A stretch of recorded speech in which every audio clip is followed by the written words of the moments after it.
Assalamualaikum warahmatullahi wabarakatuh. Alhamdulillahirabbil alamin. Wa bihi nasta'inu ala umuri din. Asyhadu an la ilaha illallah wahdahu la syarika lah. Wa asyhadu anna Muhammadan abduhu wa rasuluhu la nabiyya ba'dahu. Wassalli wa sallim ala hadzal nabiyil karim sayyidil awwalin wal akhirin wa ala alihi wa sahabatihi wa man sara ala nahjihi ila yaumiddin. Allahumma subhanaka la ilma lana illa ma 'allamtana wa 'allimna ma yanfa'una wa zidna ilman. Allahumma rabbana atina fid dunya hasanah wa fil akhirati hasanah wa qina adzabannar. Amin ya rabbal alamin. Hari ini kita melanjutkan kajian sirah kita. Terakhir kita menyebut sebuah hadis Rasulullah SAW bersabda dalam hadis sahih, ya, ana sayyidu waladi Adam, aku adalah sayyidnya seluruh umat manusia. Ini dalil yang digunakan sebagai kebolehan kita menggunakan kata sayyid untuk Rasulullah SAW, karena beliau sendiri mengatakan ana sayyidu walad Adam. Walad Adam berarti kan Bani Adam. Ana sayyidu Bani Adam, bimana ana sayyidun nas, aku adalah sayyid untuk seluruh manusia. Itu yang terakhir kita bahas, ya. Dan hari ini kita melanjutkan kajian kitab Zadul Ma'ad kita, yakni tentang hijrah ke Ethiopia, Habasyah. Habasyah itu terletak di Ethiopia, benua Afrika. Kalau dari Mekah itu ke Jeddah dulu, lalu dari Jeddah itu naik perahu. Tapi perahu zaman dulu saya kurang tahu bagaimana bentuknya. Yang jelas itu nyebrang Laut Merah. Bukan jalan darat bukan ya? Bukan jalan darat, nyebrang Laut Merah. Masya Allah. Itu perjalanan yang sungguh luar biasa. Perjalanan sungguh luar biasa. Kalau lewat darat dia harus berputar ke sana, ke Mesir, ke sana ke atas terus ke Mesir, jauh sekali. Kemudian turun ke Sudan, ke Eritrea, baru ke Ethiopia. Mungkin puluhan tahun yang ini. Jadi nyebrang ke seberang laut, karena di zaman itu armada sudah ada, yang namanya kapal laut sudah ada. Cuman ya mungkin masih layar, ya, masih layar.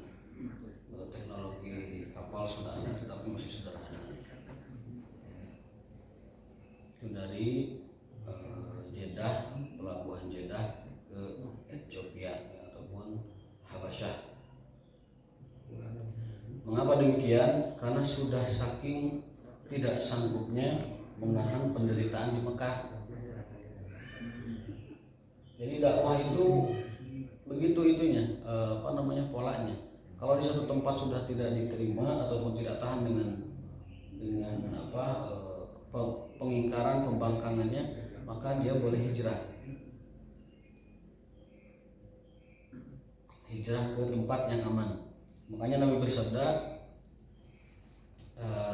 beliau mengatakan, inna biha malikan la yuzlamu an-nas indahu. Pergilah kalian ke Habasyah, karena di sana ada seorang raja yang mana tidak ada seorang pun dizalimi di tempat itu. Jadi Rasul sudah menggaransi, merekomendasi, sudah memastikan bahwa tempat yang akan dituju itu Habasyah, Ethiopia, ada seorang raja yang tidak pernah berbuat zalim.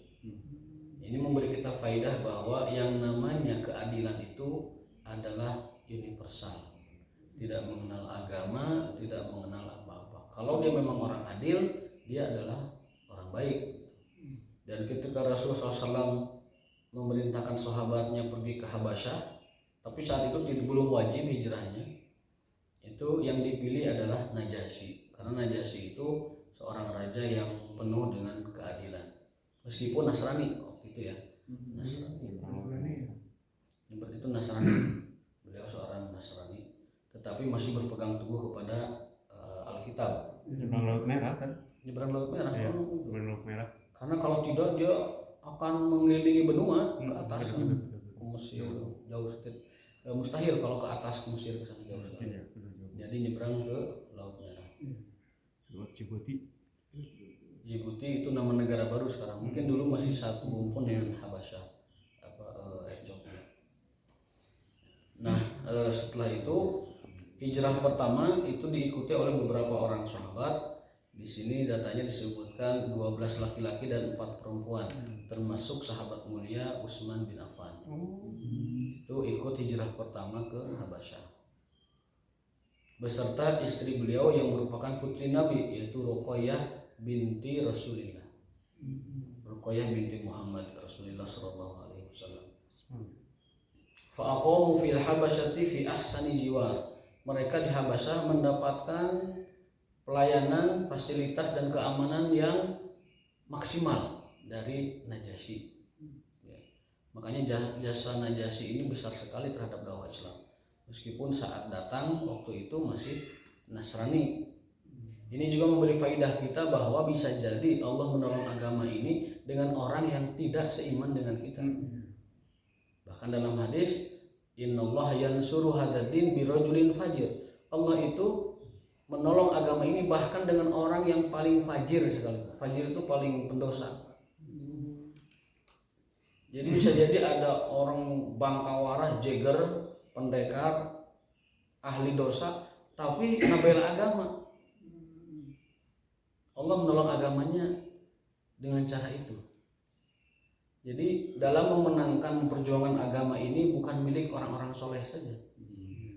Para jeger, para orang yang istilahnya ahli maksiat, ahli pendosa, mereka pun punya andil dalam berdakwah dengan perannya masing-masing tentunya. Nah kalau misalkan wilayah Islam diserang musuh juga yang turun kan bukan kiai unggul ya kan, bukan santri, tapi semua turun. Para pendosa, para pemabuk pun turun membela agamanya. Nah, maka dari itu innallaha yansuru hadzal din birajulin fajir. Allah menolong agama ini dengan orang-orang fajir sekalipun. Quran hadis. Hadis itu. Innallaha yansuru hadzal din birajulin fajirin. Bahkan bukan hanya fajir, kafir sekalipun bisa dapat Allah jadikan sebagai alat menolong agamanya. Di antaranya Najasyi. Najasyi orang baik, Najasyi orang adil, bahkan Rasul sendiri yang melisensinya, Rasul yang menggaransinya. Inna biha malikan la yuzlamu indahu ahadun. Di sana ada seorang raja yang tidak pernah seorang pun mengalami kezaliman di pemerintahannya. Luar biasa. Jadi satu negara oleh Rasul dijamin tidak ada orang terzalimi di tempat itu. Bayangkan coba ya. Tahu ya. Rasul tahu ya dari wahyu. Karena Rasul belum pernah ke Habasyah.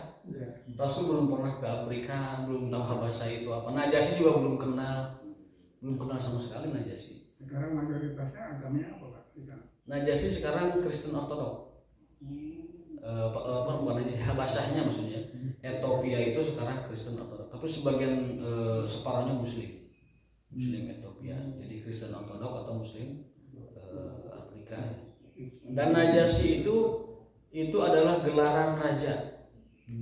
Najasyi itu kalau di kita seperti Prabu. Di Mesir ada Firaun, di Romawi ada Kaisar, di Persia ada Kisra, di Afrika ada Najasyi. Kalau di Arab itu Malik, raja. Kalau setelah pergantian khalifah. Mesir Firaun. Mesir Firaun, jamaknya Faraina. Apa namanya? Romawi Kaisar, jamaknya Qayasiro. Persia Kisra, sanes Misro, habis di jero Misro. Kisro, ya. Persia itu Kisro. Terus tadi Najasyi Afrika itu Najasyi gelaran rajanya. Arab Malik. Arab itu Malik rajanya. Setelah pergeseran peradaban dikuasai Islam berubah menjadi khalifah atau Amirul Mukminin. Semua itu zaman itu memang yang relevan itu negara imperium, Pak. Di zaman itu waktu dan ruang dan waktunya memang yang paling relevan itu negara imperium. bukan negara kecil-kecil gitu. Apa istilah sekarang tuh nation state apa betul? Nation state. Nation state. Kalau dulu namanya negara itu imperial. Gitu. Negara Romawi dia mencakupnya sekian besar wilayah. Jadi kadang satu benua itu penguasanya hanya satu imperiumnya. Begitu Arab berkuasa itu kan Afrika dikuasai, Asia sebagian besar dikuasai, bahkan sudah menyentuh pinggiran Eropa dan lain sebagainya. Nah, jadi zaman itu bentuk negara yang relevan itu adalah imperium. Jadi tidak boleh kita menyalahkan fakta sejarah itu misalkan. Sebagai suatu fakta itu harusnya sih bisa dikaji dan bisa dianalisa gitu. Tapi entah mengapa akhirnya ada ketidakadilan sejarah dalam kehidupan kita. Tapi hanya kepada umat Islam. Sehingga membahasnya pun seolah tidak. Itu juga yang lain nggak dikritik yang lain. Padahal itu kalau kita lihat di Amerika itu di pesawat militernya aja itu ada tulisan Great with all glory. Jadi kita berjaya dengan kejayaan masa lalu. Artinya apa? Ada semangat spirit Imperium Amerika dulu dibangkitkan sekarang supaya itu menjadi tujuan dalam perjuangan bangsa Amerika. Jadi sebenarnya itu adalah nilai-nilai yang bisa diambil untuk kejayaan dan inspirasi kejayaan di umat sekarang. Seperti Indonesia bisa mengambil inspirasi kejayaan dari kerajaan-kerajaan dulu kan. Ada Samudra Pasai, ada Majapahit, ada Sriwijaya, ya. Kuat, kokoh, disegani, menguasai dan luar biasa. Gitu. Jadi jangan perbanyak hutang lah ibaratnya mah. Sederhananya begitu. Kadinya, tapi jalan itu. Buat ku era teman. Pasti nyambung nggak jalan ini. Buat ku era.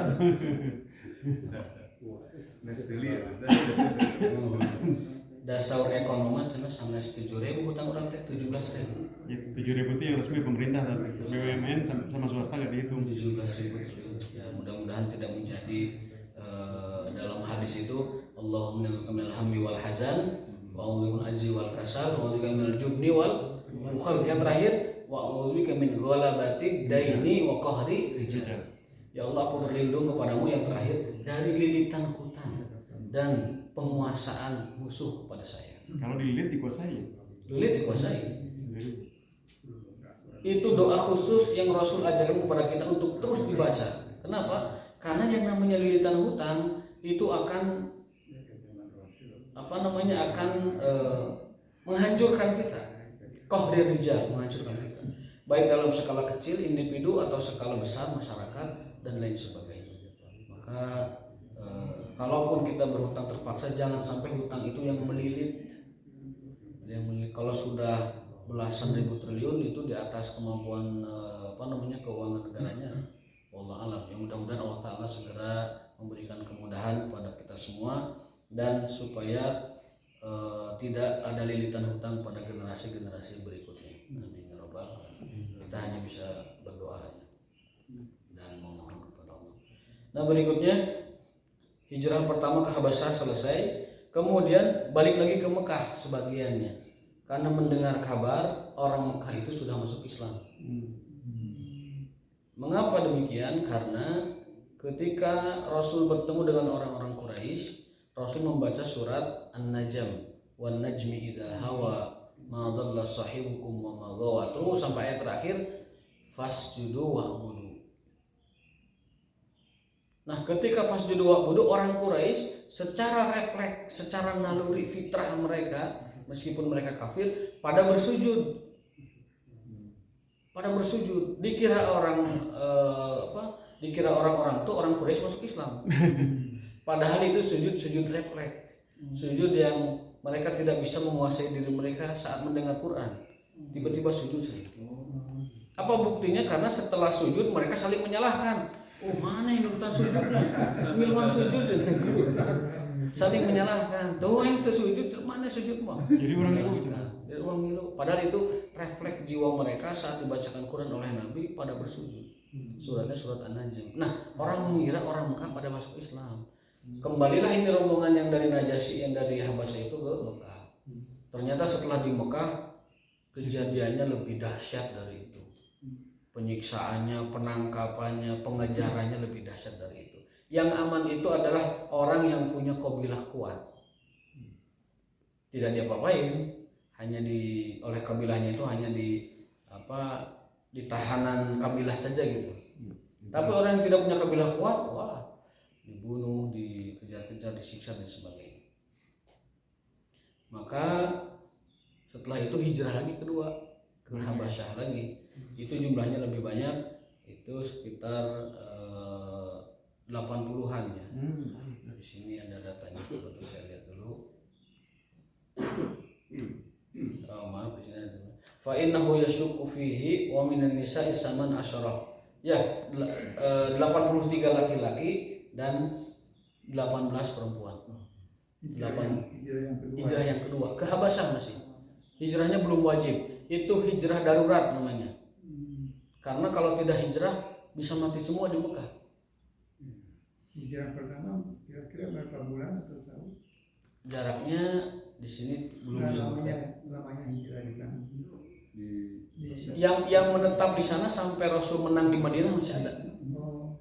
Ada sebagiannya pada kembali ke pada ngikuti Rasul ke Madinah. Setelah Rasul ke Madinah itu ada yang pulang ke Madinah sampai Rasul ketemu pamannya Abbas itu, beliau bergembira. Saya tidak tahu ini gembira karena hijrah atau karena pamannya datang. Gitu. Abbas ada kan orang kafirnya ada nyusul juga kan, sana provokasi ke raja. Ada namanya Amr bin As dan terus ada yang ini juga ya, yang murtad juga ya. Ada Abdullah bin Jahash. Nah setelah itu hijrah kedua 83 orang dan 18 wanita pergi ke sana, gelombang kedua. Jadi Islam datang ke kita itu luar biasa Pak, susahnya. Perjuangan mereka itu mati, ancamannya itu penyiksaan, dikejar-kejar dan lain sebagainya. Dan kedua faedahnya penting juga kita punya benteng keluarga. Backing itu mesti punya Pak. Rasul kenapa sampai sebelum hijrah itu terlindungi? Karena beliau itu terlindungi, kalau bahasa Inggris itu protected gitu. Terlindungi oleh Abu Thalib, oleh kabilahnya yang besar. Kita juga dalam berdakwah backing itu harus ada. Bisa jadi backing dalam bentuk finansial sehingga orang tidak mudah menyentuh kita, atau backing dalam lingkar sosial, jadi tidak bisa diganggu begitu. Minimal kita dakwah itu ya kenal dengan jenderal lah satu, kenal dengan perwira atau supaya kalau ada apa-apa itu ya bisa mohon bantuannya untuk membantu kita dalam kesulitan. Nah dakwah itu perlu kita backing semacam itu. Orang maksiat aja di backing, makanya dakwah tak ya backing. Itu kesalahan. Saya ingat Kiai Jujun di Garut itu dalam ceramahnya saya dengar di YouTube ya. Beliau itu punya pesantren yang diajarin itu dua santrinya itu, kitab sama silat Pak. Kitab dan silat. Pokoknya santri nu ngajar, santri nu jadi ajengan jadi kiai kudu bisa gelut. Soalnya yang namanya orang sudah dakwah itu biasanya pulang dari dakwah itu ayam bayar ancaman tuh kadang-kadang. Kalau di daerah-daerah gitu. Jadi santri wajib bisa kitab, bisa gelut. Zaman dulu selalu itu jadi pendekar, santri itu pendekar sekaligus, maka ditakuti. Nah gelombang kedua itu 83 laki-laki dan 18 wanita. Kemudian setelah itu ya lama waktu berjalan, terjadilah al-hasru fi syu'ab Bani Amir dan wafatnya Khadijah. Karena sudah tidak sanggup lagi orang Quraisy ini membendung dakwahnya Nabi, dan qadarullah paman beliau itu wafat, Abu Thalib, dan sangat disayangkan beliau wafat dalam keadaan kekafirannya. Sampai Nabi selalu menangis berdoa, ya Allah ampunilah pamanku. Tapi ditegur oleh Allah Ta'ala, maka nali nabi walladzina amanu an yastaghfiru lil musyrikin walau kanu uli qurba. Tidak pantas seorang nabi, orang-orang beriman memintakan ampun kepada Allah untuk orang-orang musyrik meskipun mereka handai tolan, sahabat, orang tua dan siapapun. Maka Rasul tidak diperkenankan meminta istighfar untuk Abu Thalib. Begitu juga Ibrahim, maka wa maka istighfar Ibrahim li abihi illa amau'idati wa'adaha iya.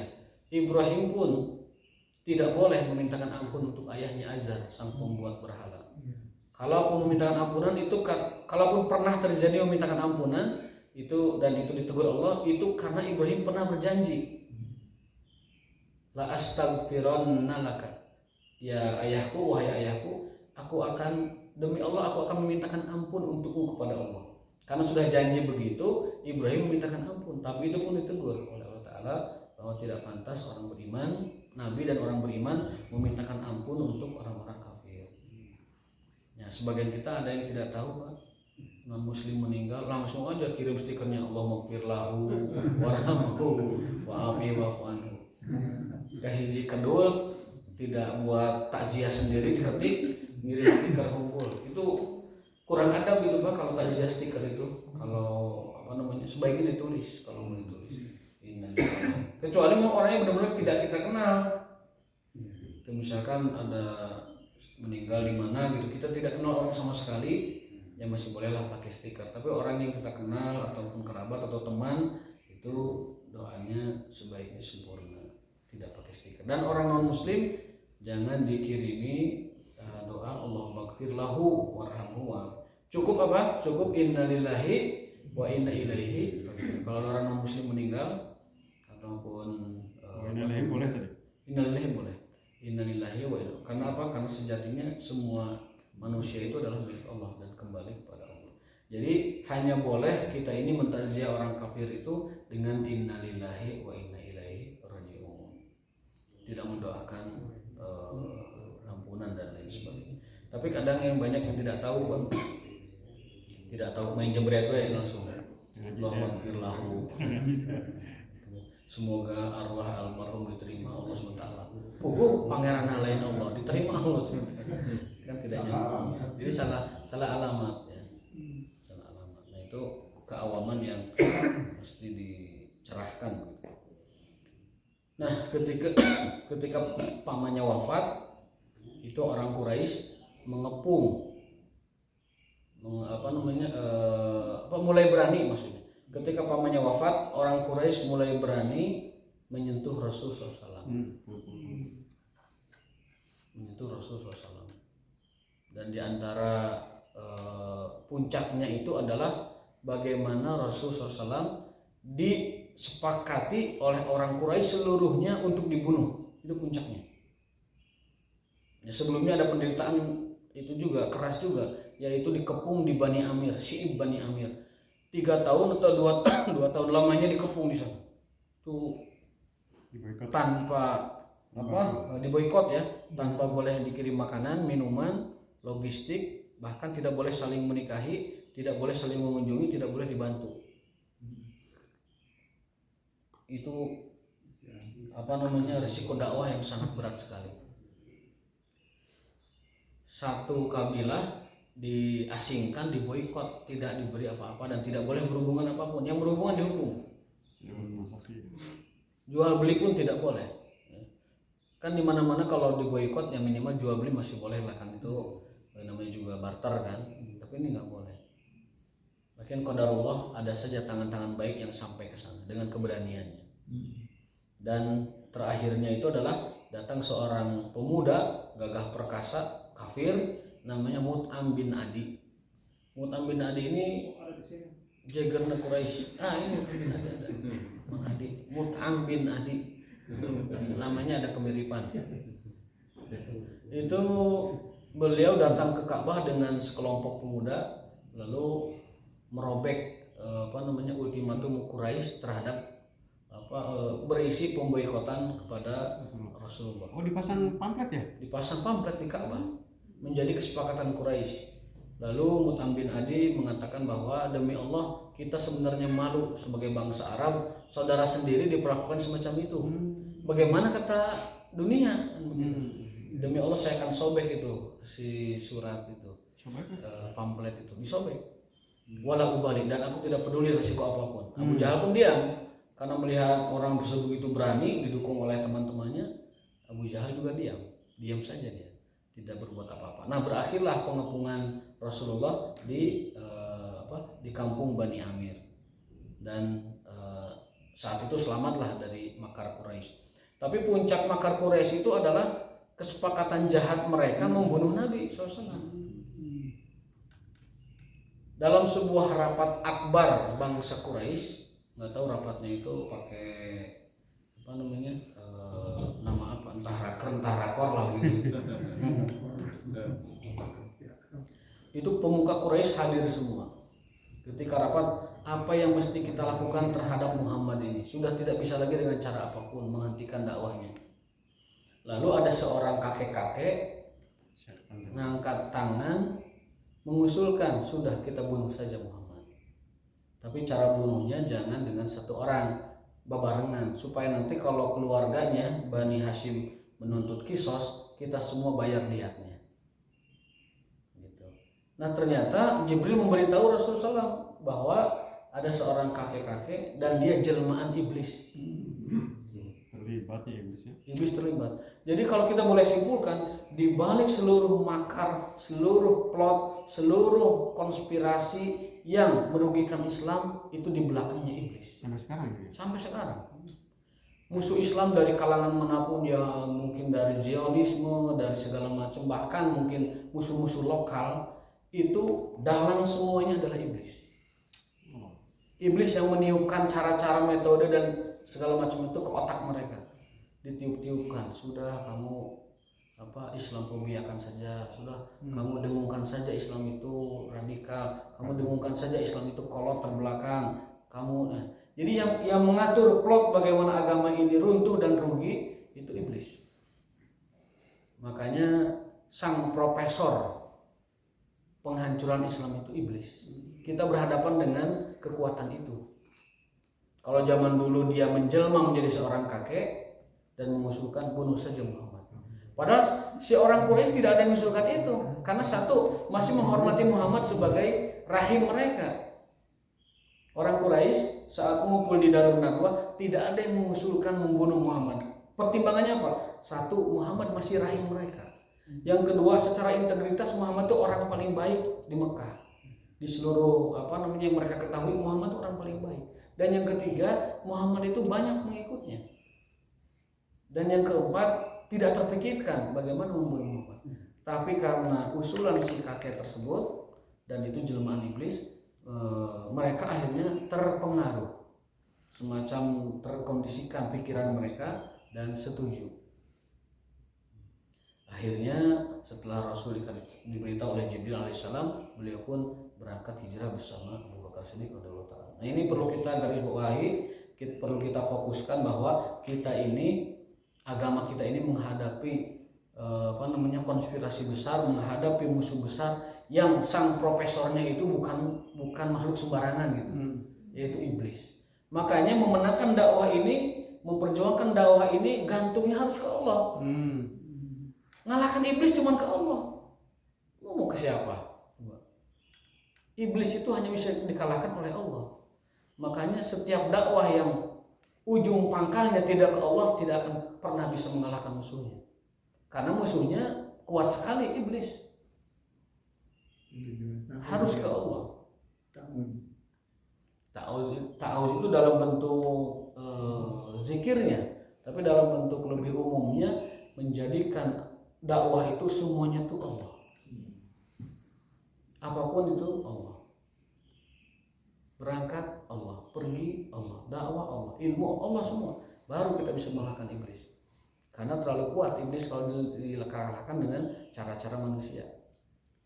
Itu nilai pertama. Nilai yang kedua, kenapa mereka hijrah padahal Mekah itu mereka sangat cintai. Betul, Rasul pernah bersabda begini kepada Mekah ya.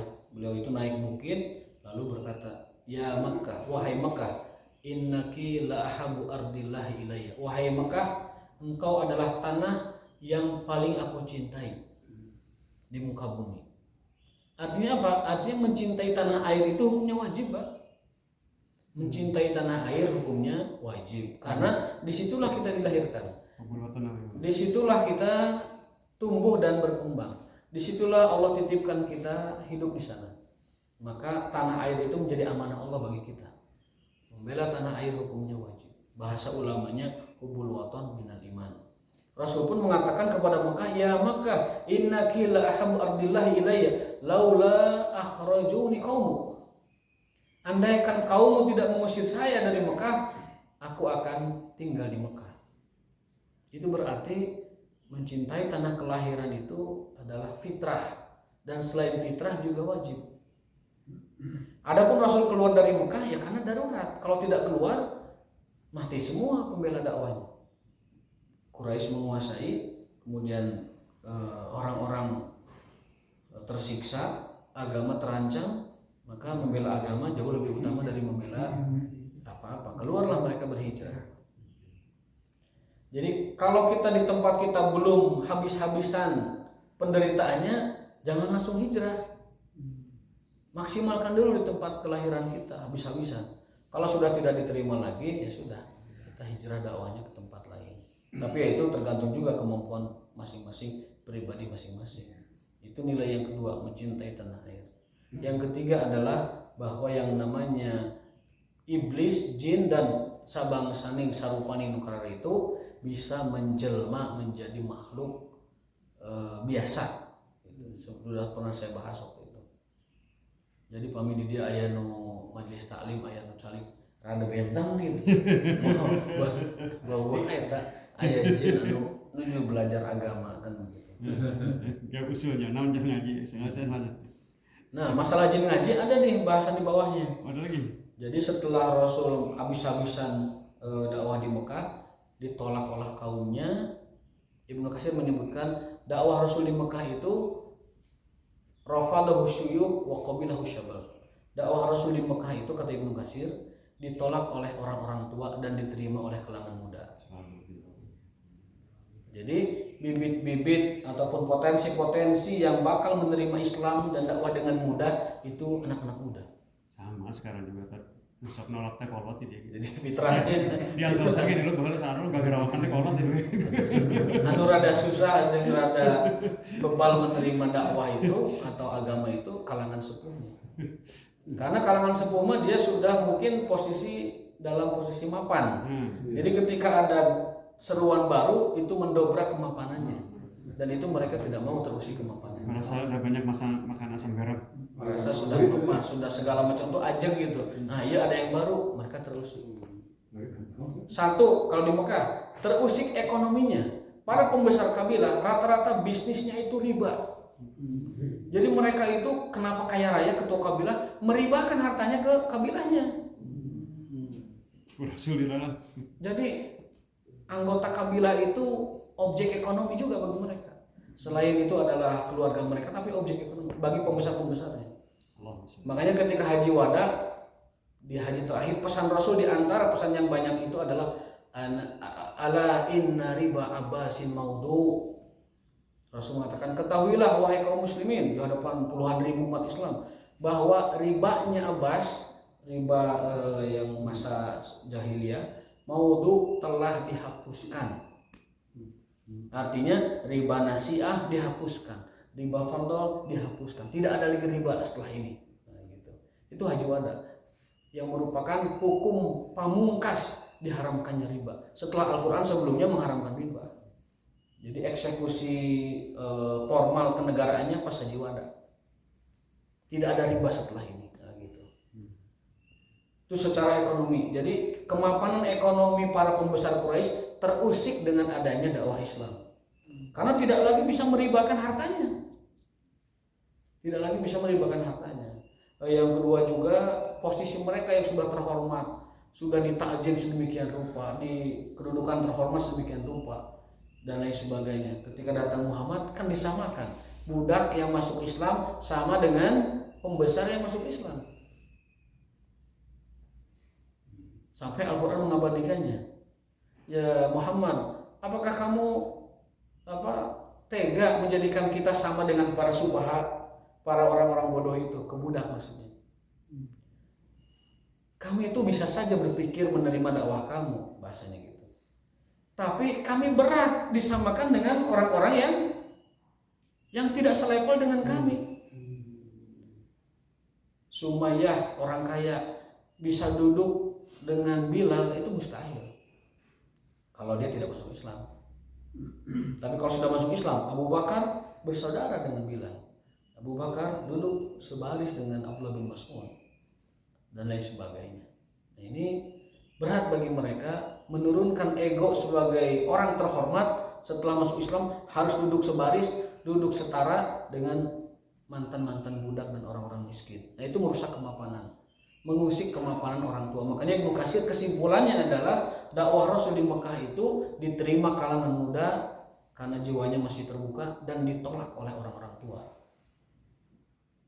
Ini sebagai ibrah juga bahwa biasanya semakin muda seseorang itu semakin dia lebih terbuka menerima perubahan dan perbaikan. Mudah-mudahan kita berharap generasi muda kita dapat berperan aktif dalam menjunjung memperjuangkan agama kita sebagaimana para sahabat dulu saat muda memperjuangkan dakwah Rasulullah. Ashabul Kahfi dalam sebuah tafsir disebutkan mereka itu bukan pemuda usia 20 sampai 35 sebagaimana standar pemudanya zaman sekarang. Mereka itu pemudanya belia, Pak. Belia. Ya belia itu kalau kita lihat mungkin seumuran belasan anak SMA gitu. Anak SMA. Nu kiwari diurang SMA mah kapageun tawuran saudara. Kemarin di Metro ada liputannya 3 kejadian dalam sehari pengeroyokan pelajar, mati semua korbannya. Meninggal wafat ini. Di Bogor anak muda menyeberang jalan, tiba-tiba dihampiri 3 orang, dibacok mati. Tanpa angin, tanpa hujan, nggak ada sebab. Di Medan seorang pelajar wanita menyewa pembunuh bayaran, bayar 3 juta membunuh orang yang dia tidak sukai. Pelajar juga. Jadi pelajar nyewa pembunuh bayaran membunuh temannya pelajar lagi. Di Sumedang terakhir tuh pengeroyokan juga 10 membacok 2 orang mati juga. Waliyahzubillah. Ya Allah. Usia belia. Usia yang sedang berani-beraninya. Zaman dulu digunakan keberaniannya itu untuk dakwah memperjuangkan agama. Nah, sekarang mah maehan babaturana. Maehan babaturana hanya sekedar beda sekolah. Nauzubillah. Mudah-mudahan anak kita dijaga, diselamatkan dari pengaruh-pengaruh budaya seperti itu. Nah, ini setelah Rasul selesai dengan penderitaan Mekah dan Mekah dianggap oleh Rasul sudah Mekah kayaknya tidak mungkin nerima dakwah lagi nih. Akhirnya dialihkan ke Taif dakwahnya. Yang secara jarak itu antara 60 sampai 80 km jauh. Di Taif pun bukan diterima, malah dibaledogan. Makanya saya kalau ke Taif itu kadang suka ketawa sendiri. Oh iya, bahwa buyutan nggak boleh dogan Nabi itu iya begitu gitu kadang suka bercanda gitu. Padahal Nabi SAW berdoa bahwa sekalipun mereka itu tidak beriman, tapi anak-anaknya mudah-mudahan beriman kepada Rasulullah. Nah, saat Rasul melipir sudah dikejar, dilempari orang-orang bodoh, orang-orang gila barudak itu, kakinya berdarah. Itu Nabi melipir ke sebuah kebun. Ada sekelompok jin disebutkan 7.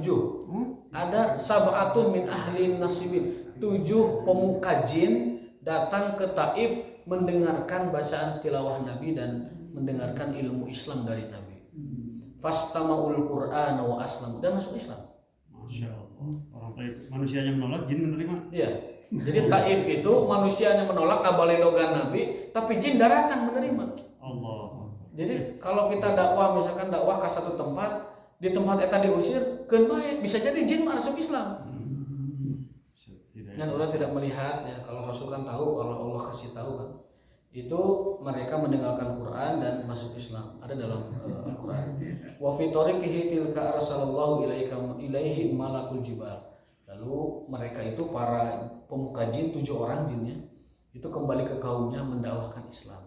Ya berarti jin juga di setiap taklim itu hadir. Di sekitar kita banyak jin hadir. Jin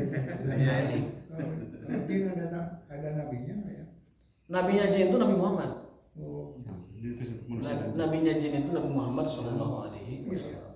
Dalam hadis aku diutus lika fatil insi wal jinni. Aku Aku diutus untuk sekalian manusia dan sekalian bangsa jin semua.